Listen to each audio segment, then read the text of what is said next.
తరపున భాగవత సన్నివేశాల అంతరార్థం ఏంటి, ఆ పరమాత్మ ఎన్ని రకాల లీలలు చూపించారు, ఆ లీలల్లో ఏమిటి అసలు ఏమన్నా అంతరార్థం ఉందా అని వెతుక్కుంటున్నాం మనం. కాబట్టి ఈ సన్నివేశాల అంతరార్థంలో ఈ రోజు మనం చెప్పుకుండే ఒక హెడ్డింగ్ ఏంటంటే, శ్రీకృష్ణుడు వెన్న పాలు పెరుగు దొంగిలించాడు అంటారు. ఏమిటి అట్లా దొంగిలించడంలో ఏమన్నా అర్థం ఉందా, ఆయన ఏమన్నా వెన్న దొంగ అంటారు, ఏమిటది ముచ్చట. ఇప్పుడు విందాం. శ్రీకృష్ణుడు బాల్యంలో స్నేహితులతో కలిసి అందరి ఇళ్లలోని వెన్న పాలు పెరుగు దొంగిలించేవాడని, అవి పంచుకుంటూ వారితో అల్లరి చేసేవాడిని భాగవతంలో ఒక సన్నివేశం ద్వారా మనం తెలుసుకున్నాం. ఈ సన్నివేశానికి చాలా అంతరార్థం ఉంది, లోపల ఒక మీనింగ్ ఉంది. పాలు పెరుగు వెన్న నెయ్యి కోవా లాంటివి గోవుల పాల నుంచి లభించే పదార్థాలు కాబట్టి అవన్నీ కూడా ఆ గోవుల పాల నుంచి వచ్చేవి. ఇవన్నీ పేర్లన్నీ కూడా ఇవన్నీ మానవులకు ఎంతో ప్రశస్తమైన శుద్ధ సాత్వికమైన ఆహారం. అటువంటి ఆహారం ఎవరికైనా తెలివిని పెంచుతుంది, మనస్సును శుద్ధి చేస్తుంది, బుద్ధిని వికసింపచేస్తుంది, జ్ఞానాన్ని కలగజేస్తుంది, ఇంకా ఎన్నో రకాల లాభాలు.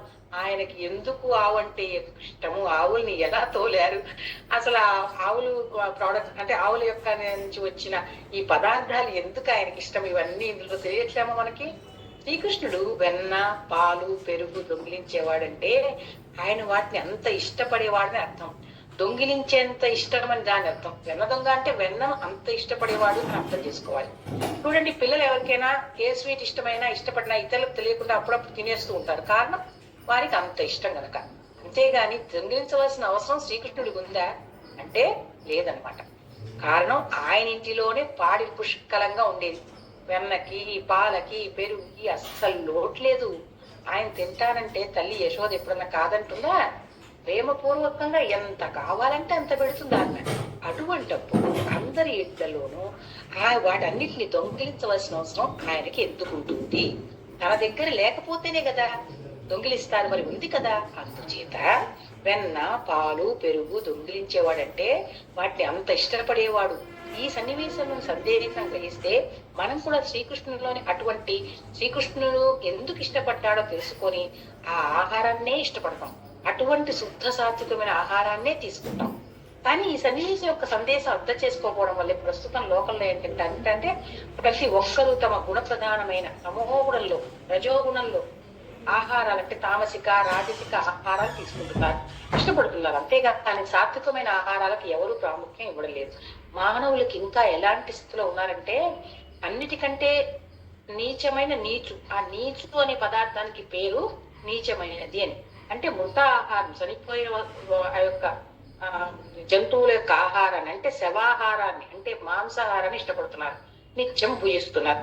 కానీ నిజంగా ఈ సన్నివేశం సందేశం అర్థం చేసుకుంటే ఎవరైనా ఇంకా మాంసాహారాన్ని ఇష్టపడరు, తినరు, సాత్విక ఆహారాన్నే ఇష్టపడతారు. శ్రీకృష్ణుని ఆరాధించే వారైతే ఇది అర్థం చేసుకుని శ్రీకృష్ణుని ఇష్టపడే ఆహారాన్ని తాము కూడా ఇష్టపడతారు. అందుకే ప్రతి సన్నివేశంలోనూ అంతరార్థం మనకు తెలుస్తుంది. అంతేకాదు శ్రీకృష్ణుడు ప్రత్యేకించి గోవుల్ని ఇష్టపడతాడు. గోవుల నుంచి వచ్చిన ఆహారం ఇష్టపడడానికి కారణం లేకపోలేదు. ఎందుచేతంటే అన్ని జీవులు భగవత్ స్వరూపాలే. అన్ని జీవుల పట్ల ప్రత్యక్షంగా గాని పరోక్షంగా మానవులకు ఏదో ఒక రకమైన ఉపకారము లాభం ఉంటూనే ఉంది. కానీ అన్నిటికంటే గోవుకి ఒక ప్రత్యేక స్థానం ఉంది. అందుకే హిందువులు గోవును ఆరాధిస్తారు, దైవంతో సమానంగా భావిస్తారు.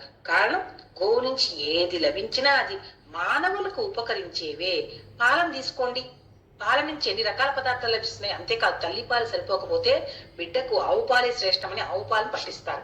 వేసవిలో పాల నుంచి లభించిన మజ్జిగ ఎంత చలవ చేస్తుంది, ఎంత చల్లదనాన్ని కలగజేస్తుంది.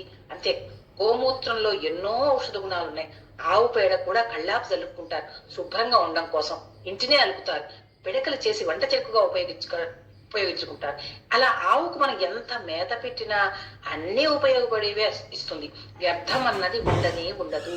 ఇంకా ఏ జంతువులు చూసినా ఎంతో కొంత ఏదో ఒకటి వ్యర్థం ఉంటుంది. కానీ గోవు విషయంలో అలా కాదు. అందుచేత గోవు మహా గొప్పది, అమ్మ స్వరూపం. అందుచేత అటువంటి గోవు నుంచి వచ్చిన పాలు పాల పదార్థాల యొక్క విశిష్టం తెలుసుకోమని, అటువంటి సాత్వికమైన ఆహారాన్ని మీరు తినండి, ఇష్టపడండి అని ఆయన ఇష్టపడవలసింది ఆవు పాలను పాల పదార్థాలని కానీ ఆవు రక్త మాంసాలను కాదు, ఇంకా ఏ జంతువు యొక్క రక్త మాంసాలు కాదు అనుకుంటూ ఈ సన్నివేశంలో ఇంకో సందేశం కూడా ఇస్తున్నారు స్వామి. ఏంటంటే ఆయనకి వెన్న అన్నిటికన్నా ముఖ్యం, ఇష్టం అన్నమాట. వెన్న అంటే ఏంటి? ఎంతో పెరుగుని పాలని తోడు వేసి పెరుగు చేసి దాన్ని చిలకంగా చిలకంగా దాని మీద వస్తుంది వెన్న. కాబట్టి చిలకడానికి అర్థం ఏంటి?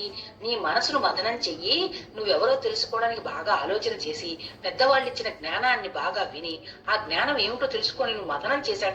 నీ యొక్క ఆలోచనని గనక నువ్వు మదనం చేసినట్టుగా గనక దాని మీద పెట్టావంటే అందులోంచి ఇక్కడ వెన్న ఎలా వచ్చిందో నీకు నువ్వెవరో తెలుసుకునే జ్ఞానం, పరమాత్మ నీ యందు ఎక్కడ ఉన్నాడో జ్ఞానం తెలుస్తుంది. కాబట్టి ఆ వెన్న ఇష్టమని, అలాగే ఆ యొక్క తల్లి ఆ గోపికలందరూ, ఆ యశోదమ్మ తల్లి అందరూ కూడా ఆ జ్ఞానాన్ని వాళ్ళు పొందారు. కాబట్టి ఆ కృష్ణ పరమాత్మ వాళ్ళ నుంచి వెన్న తీసుకున్నాడంటే వాళ్ళ జ్ఞానానికి ఆయన ఆనందించి ఆ జ్ఞానాన్ని ఆయన ఒక ఏమంటారు వెన్నలాగా ఆయనకు స్వీకరించారని, ఆ వెన్నంటే ఇష్టమని చేతిలో చూపిస్తూ ఉంటారు స్వామి. చిన్నప్పుడు వెన్న ముద్ద పట్టుకొని చిన్న కృష్ణుడి ఎన్ని ఫోటోలు, ఎన్ని చిన్న చిన్న బొమ్మలు ఇవన్నీ చూస్తాం మనం.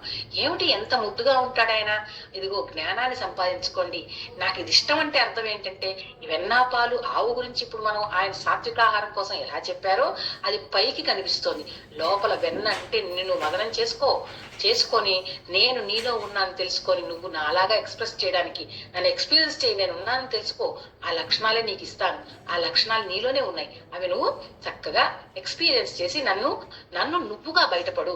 అంత ఆనందంగా అందంగా మనం కూడా పరమాత్మ స్వరూపాన్ని, ప్రేమ స్వరూపాన్ని తెలుసుకొని మనం కూడా అలాగే ఇక్కడ చరించాలని ఆయనకి ఇష్టం అన్నమాట.